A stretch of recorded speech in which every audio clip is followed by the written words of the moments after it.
প্রচন্ড ব্যথা, প্রচন্ড জ্বর। বেলাল জিমানি দিয়ে পাশে পড়ে গিয়েছে। উমাইয়া ঘরের মধ্যে এসে দেখে বেলালের কর্ম কাজ হলেন আটা রিজার্ভ করা, কিন্তু বেলাল ঘুমায়। বেলালের কলার চেপে ধরেছে, বেলাল তুই আমার দাস, তুই আমার গোলাম, তুই কেন কাজ না করে ঘুমাস?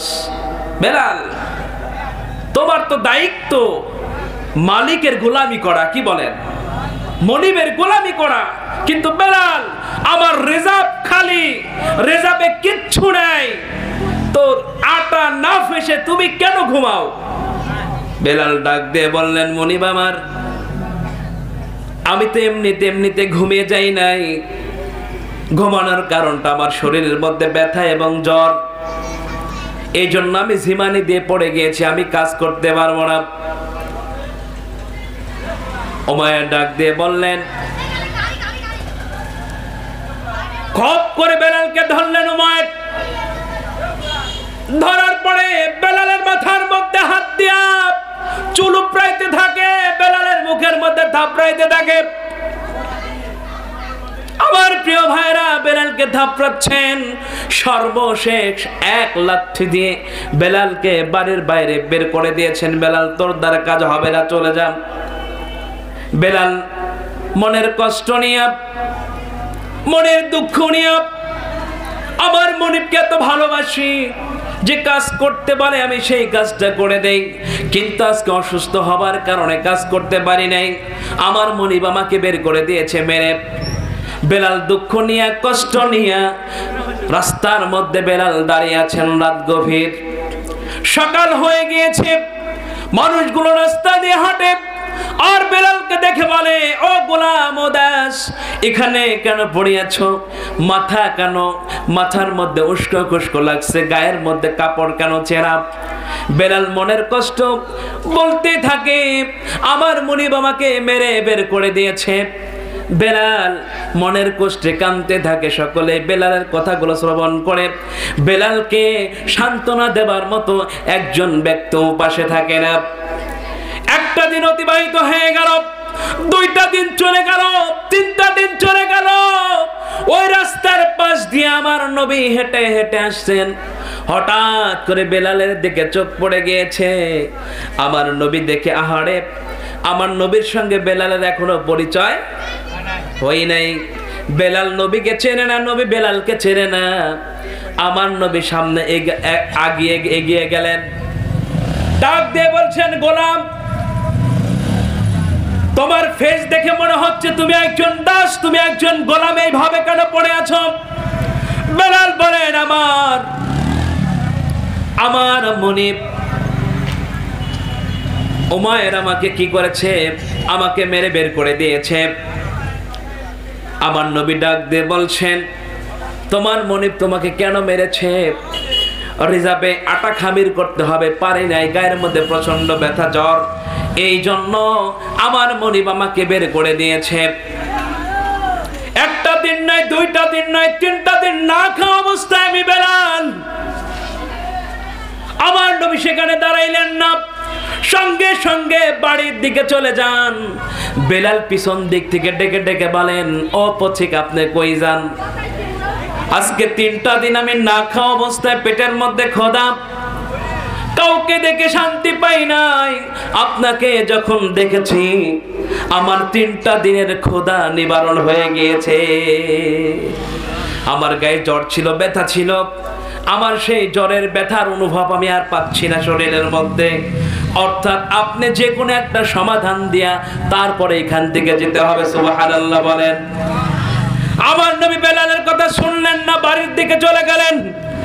আয়েশা সিদ্দিকাকে দেখতে বললেন, আমার সহধর্মিণী স্ত্রী, ঘরের মধ্যে কোনো খাবার আছে কিনা? আয়েশা সিদ্দিকা চোখের পানি ফেলে কান্দন করেন, ইয়া রাসূলুল্লাহ, ইয়া হাবিবাল্লাহ, আপনি তো ভালোভাবে জানেন আজকে তিনটা দিন আমাদের ঘরে কোনো খাবার নাই। আয়েশা সিদ্দিকা ভাবছেন, আমার নবী না খাওয়া অবস্থায় তিনটা দিন, আমার নবীর মনে হয় ক্ষুধার্ত অবস্থায়। আয়েশা সিদ্দিকা ডাক দিয়ে বলেন, নবী আমার, চিন্তার কোনো কারণ নাই, পাশের বাড়ি থেকে এক কাপ দুধ আর 2টা খেজুর দিয়ে গিয়েছে, নবী আমার আপনি বড় ক্ষুধার্ত, এই নেন 1 কাপ দুধ আর এই 2টা খেজুর আপনি গ্রহণ করুন। আমার নবী হাতের মধ্যে নেবার সঙ্গে সঙ্গে রাস্তা দিয়ে বাড়ি থেকে বের হবার জন্য হাঁটা দিয়েছে। আয়েশা সিদ্দিকা বুঝতে পেরেছে, পিছন দিক থেকে ডাক দেয়, নবী আমার আপনি খাবার চাইলেন, আমি খাবার দিলাম, কেন ঘর থেকে বের হয়ে যাচ্ছেন? আমার নবী ডাক দিয়ে বলেন, আয়েশা রে, আমি নবী কেমন করে খাবার আমার দেহের মধ্যে দেব? আমি রাস্তার মধ্যে দেখে আসলাম একজন পথিক, কুৎসিত কালো মানুষ, তার মনিব তাকে আঘাত করে বাড়ি থেকে বের করে দিয়েছে। 3টা দিন না খাওয়া অবস্থায়। ওই ব্যক্তি যদি না খায় তাহলে না খেয়ে মারা যাবে, আমি নবী সহ্য করতে পারবো না। বেলালের কাছে আমার নবী চলে গেলেন, 1 কাপ দুধ উঠে দিলেন, 2টা খেজুর আমার নবী নিজ হাতে খাওয়িয়ে দিলেন। বেলাল সবল হয়ে গেলেন। আমার নবী ডাক দিয়ে বলছেন, ও গোলাম, ও দাস, চলো তোমার মনিবের বাড়ি চলে যাই।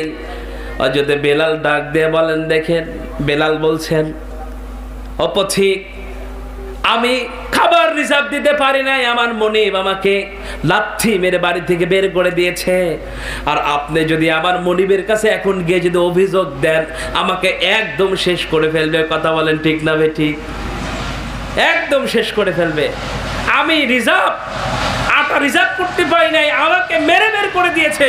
আর আপনি যদি আমার মনিবের কাছে গিয়ে যদি এখন যদি বলেন, তাহলে আমাকে তো মেরেই ফেলবে। আমার নবী বলছেন, না, আমি তোমার মনিবকে জানাবো না, তুমি আমাকে নিয়ে চলো মনিবের বাড়িতে। মনিবের বাড়িতে নিয়ে গেলেন। আমার নবী বলছেন, কোন রুমে তুমি কাজ করতেছিলা, চলো।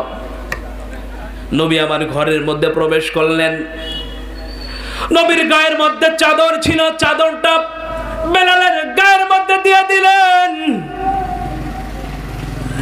ও দাস, গোলাম, তোমার গায়ের মধ্যে ব্যথার জ্বর, তুমি কাজ করতে পারবে না, ঘুমাও। বেলাল শুয়ে পড়লেন। 3 দিন না খাওয়া নবী আমার হাতের মধ্যে জাতা নিলেন, ঘুম জাতার মধ্যে দিয়ে ফেসতেছেন, গুঁড়ো করতেছেন। হঠাৎ করে যখন রাত যখন শেষ হয়ে যাবে, হঠাৎ করে বেলালের ঘুম ভেঙে গিয়েছে। ইতিমধ্যে বেলাল দেখতে পান চাদরের মধ্যে একটু ফাঁকা রয়েছে, বেলাল উকি দিয়েছে।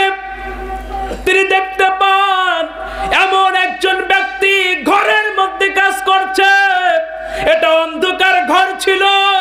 এখন বেলাল ঘুম থেকে উঠে দেখে এটা অন্ধকার ঘর না, এমন আলো এই ঘরের মধ্যে ঝলঝল ঝলঝল করতেছে। পৃথিবীর মধ্যে বেলাল আর এরকম আলো কোথাও দেখে নাই। সুবহানাল্লাহ। রহমাতাল লিল আলামিন নবী, কোরআনে প্রমাণ, উম্মত বিনে কে বুঝিবে দয়াল নবীর শান। ঠিক না বেটি? নবী আমার মদিনার বুলবুল, আমার আল্লাহ ভালোবেসে নামটি দিলেন হাবিবে রাসূল। আমার বাবা নবী আমার মদিনার বুলবুল,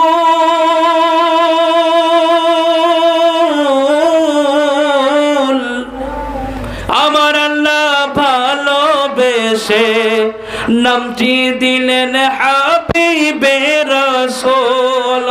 সেই নবীকে না মানিলে, সেই নবীকে না চিনিলে হারাবি ঈমান, উম্মত বিনে কে বুঝিবে দয়াল নবীর শান। কথা বলেন ঠিক না বেঠিক? আমার প্রিয় ভাইরা, আমার নবী শ্রেষ্ঠ নবী, আমার নেতা শ্রেষ্ঠ নেতা। এই নেতার উপরে আর কোন নেতা আসেনি। কথা বলতে হবে। নবী আমার শ্রেষ্ঠ নবী, নেতা আমার শ্রেষ্ঠ নেতা। এই নেতার উপরে আর কোন নেতা চলে কিনা? এই নেতা দুনিয়াতে, এই নেতার অনুসরণ করলে আমার আল্লাহ খুশি, আমার নেতা খুশি, ঠিক না ঠিক? নবী মানে নবী নেতৃত্ব নেতার মানলে কাল কিয়ামতের ময়দানে কঠিন দিবসে বাপ যখন পালায়ন করবে, মা যখন পালন করবে, বন্ধু যখন পালন করবে, আমার উত্তরাধিকার সবাই পালন করবে, এই নেতার আনুগত্য করে চললে আমার নবী এই নেতা কোনোদিন পালন করবে না। কথা বলেন ঠিক না বেটি? রাহমাতাল লিল আলামিন। হযরতে বেলাল ডাক দিয়ে বলেন, এক হাত মেরে কম্বলটা চাদরটা উড়ে মারলেন, দাঁড়িয়ে গেলেন, নবীর হাতটা মেরে ধরে বলেন, আমাকে বলতে হবে আপনি কে, কারণ আপনার মতো উজ্জ্বল চেহারা আর আমি দেখি নাই, আপনি কে আমাকে বলতে হবে। ওয়ামা আরসালনাকা ইল্লা রাহমাতাল লিল আলামিন। আমার নবী ডাক দিয়ে বলছেন, হে গোলাম, হে দাস, আমার পরিচয়টুকু যেহেতু নিতে চাচ্ছ, আমি আর কেউ নয়, রাহমাতাল লিল আলামিন, মুহাম্মদ সাল্লাল্লাহু আলাইহি ওয়াসাল্লাম। হযরতে বেলাল পায়ে পড়ে গেলেন, আমার নবী তুলে কোথায় নিলেন? বুকে নিলেন। আমার নবী কোথায় নিলেন? বুকে নিলেন। বেলাল চোখের পানি দরদর করে ছেড়ে দিয়েছে, আমার গায়ের মধ্যে ময়লা, আমার চুল উস্কো খুস্কো, আমাকে কেউ মূল্যায়ন করে না, আমাকে কেউ ভালোবাসে না, সবাই দাস বলে, গোলাম বলে, ঠিক মতো খাবার দিতে চায় না, পোশাক দিতে চায় না, কেউ মূল্যায়ন করে না। আপনি শেষ নবী, শ্রেষ্ঠ নবী, আপনাকে না তৈরি করলে পৃথিবী হতো না, আপনি আপনার কোলের মধ্যে, বুকের মধ্যে আমাকে নিলেন। সুবহানাল্লাহ। ইয়া রাসূলুল্লাহ, আমি আর বাইরে থাকতে চাই না, আমাকে কালেমা পড়ায় দেন। সুবহানাল্লাহ বললেন না? কি পড়ায় দেন? শুরু কি? কালেমা। কি? আল্লাহর পক্ষ থেকে কাদের উপর পরীক্ষা আসবে? কথা বলেন। কালেমা যারা পড়েছে, কালেমার অর্থ যেটা আসে সেই মাপিক যারা জীবন গঠন করেছেন, ঠিক না বেটি? এইবার আসেন, হযরতে বেলাল ইসলাম কবুল করে ফেললেন। আমার নবী বলছে, বেলাল রে, ইসলাম তো কবুল করলা, তোমার এই বাড়িতে জায়গা হবে? তোমার কি খাবার তোমার মনিব দেবে? বুঝে শুনে, তুমি তো দাস, গোলাম, ইয়া রাসূলুল্লাহ, ডোন্ট মাইন্ড, আমি কোনো মাইন্ড করতেছি না, আপনি আমাকে ইসলামের সায়াতলে অংশগ্রহণ করার তৌফিক দেন, কালেমা পড়ায় দেন। কালেমা পড়ে মুসলিম হয়ে গেলেন। আমার নবী বলেন, বেলাল একটু চুপি চুপি এখন চলবা, একটু কি চুপি চুপি তুমি চলবা। আমার প্রিয় ভাইরা, আমার নবী তো চুপি চুপি থাকতে বললেন, কিন্তু বেলাল চুপি চুপি থাকলেন না। রাত যত গভীর হয়, আমার আল্লাহ পাকের ভালোবাসা মনে হয় বেলালের মধ্যে বেশি আকর্ষণ দেয়। সুবহানাল্লাহ পড়েন। অটোমেটিকলি তার মনিব, বেলালের মনিব জানতে পারলেন, ও বেলাল এদিকে আয়, আমি তোর খাওয়াই, আমি তোর ফালাই, আমি তোর সব কিছু দেই। আমি শুনতে পেয়েছি তুই নাকি আমি রব ছাড়া, আমি প্রভু ছাড়া, মনিব ছাড়া আর কার দাসত্ব করিস। বেলাল ডাক দিয়ে বলেন, ইমানের জজবা, বেলাল ডাক দিয়ে বলেন, ও মনিব ওমর, আপনি শুনেন, আপনি তো কানে শুনেছেন মানুষের মাঝখান দিয়া, আপনি এখন শুনেন, লা ইলাহা ইল্লাল্লাহু মুহাম্মাদুর রাসূলুল্লাহ সাল্লাল্লাহু। বেলাল, তোমার এত বড় সাহস, তুমি কালেমা পড়ে ফেললে আমার সামনে। প্রিয় ভাইরা আমার, বেলাল কালেমা পড়লেন, মনিব কলারটা চেপে ধরে বললেন, কই আমার সৈন্যরা, তোমরা এদিকে আসো। বেলাল তো ঝামেলা পাকায় ফেলছে, আমার মুনিব, আমার দাস আমার সঙ্গে যদি সলতা চুরি করে, বেলালকে এত বেতন দিলাম, বেলালকে এত খাবার দিলাম, বেলালকে এত পোশাক দিলাম, আজ দেখি বেলাল আমার উপরে আগুন জ্বলে। কি বলেন?